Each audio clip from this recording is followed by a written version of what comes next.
Teman-teman, pengertian nama Pentakosta sebenarnya berasal dari bahasa Yunani, yaitu dari perkataan Pentekoste, yang artinya hari yang ke-50. Karena itu, pelaksanaan Hari Raya Pentakosta adalah dihitung 50 hari sejak Hari Raya Paskah. Umat Israel di Perjanjian Lama dan umat Kristen di Perjanjian Baru bersama-sama merayakan dengan sikap yang penuh rasa hormat pada kedua hari besar itu, yaitu Hari Raya Paskah dan Pentakosta. Pada satu segi, umat Israel dan umat Kristen memiliki kesamaan teologis bahwa Hari Raya Paskah dan Pentakosta pada prinsipnya merupakan peringatan akan karya Allah di dalam sejarah umatnya. Namun, tidak dapat disangkal dalam perjalanan sejarahnya muncul perbedaan teologis antara umat Israel dan umat Kristen. Pada malam terakhir sebelum Yesus Kristus ditangkap dan kemudian disalibkan, Ia memberitahukan kepada murid-muridnya tentang kedatangan Roh Kudus sebagai suatu janji penyertaan. Di Yohanes pasal 14 ayat 16-17, Tuhan Yesus berkata, "Aku akan minta kepada Bapa, dan Ia akan memberikan kepadamu seorang penolong yang lain, supaya Ia menyertai kamu selama-lamanya, yaitu Roh kebenaran. Dunia tidak dapat menerima Dia, sebab dunia tidak melihat Dia dan tidak mengenal Dia. Tetapi kamu mengenal Dia, sebab Ia menyertai kamu dan akan diam di dalam kamu." Di Yohanes pasal 14 ayat 26, Tuhan Yesus berkata,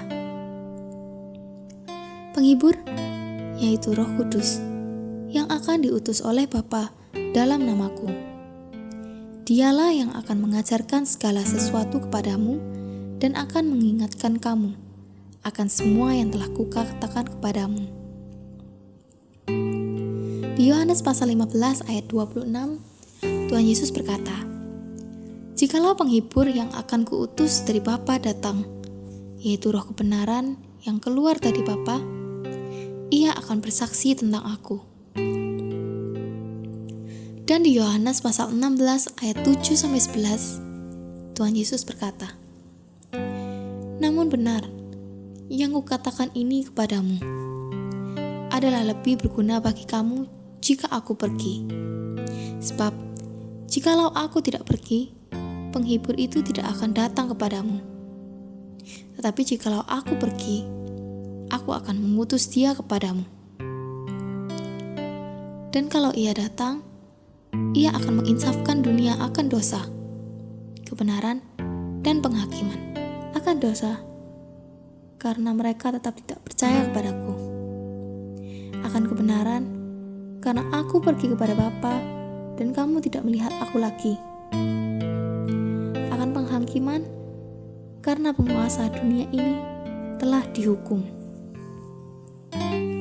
Di Lukas pasal 24 ayat 49, Tuhan Yesus berkata, "Dan aku akan mengirim kepadamu apa yang telah dijanjikan Bapa-Ku. Tetapi kamu harus tinggal di dalam kota ini sampai kamu diperlengkapi dengan kekuasaan dari tempat tinggi." Di Kisah Para Rasul pasal 1 ayat 8, Tuhan Yesus berkata, "Tetapi kamu akan menerima kuasa kalau Roh Kudus turun ke atas kamu, dan kamu akan menjadi saksiku di Yerusalem dan di seluruh Yudea dan Samaria dan sampai ke ujung bumi." Hari Pentakosta mengandung 3 arti. Pertama, dalam Perjanjian Lama, Hari Pentakosta sebagai hari raya panen gandum yang mengingatkan bahwa Allah telah memberikan berkat yang berlimpah kepada umatnya. Sebagai bukti pemeliharaan Allah kepada umatnya, di hari itulah umat bersyukur kepada Allah. Keluaran pasal 34 ayat 22. Kedua, dalam perjanjian lama, Pentakosta adalah hari yang dirayakan untuk memperingati peristiwa turunnya Taurat yang diwahyukan oleh Allah kepada Musa di Gunung Sinai. Keluaran pasal 19 ayat 1. 3. Dalam perjanjian baru, hari Pentakosta adalah hari dicurahkannya Roh Kudus. Teman-teman, umat Israel di perjanjian lama dan umat Kristiani di masa sekarang ini sama-sama mempersiapkan dan merayakan baik Paskah maupun Pentakosta secara khusus.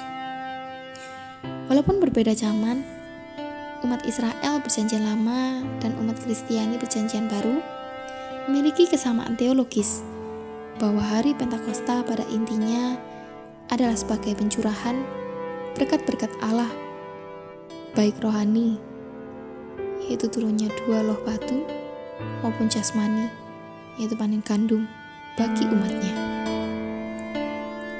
Juga sebagai tanda bahwa Allah terus hadir dan menyertai perjalanan hidup umat yang dikasihinya.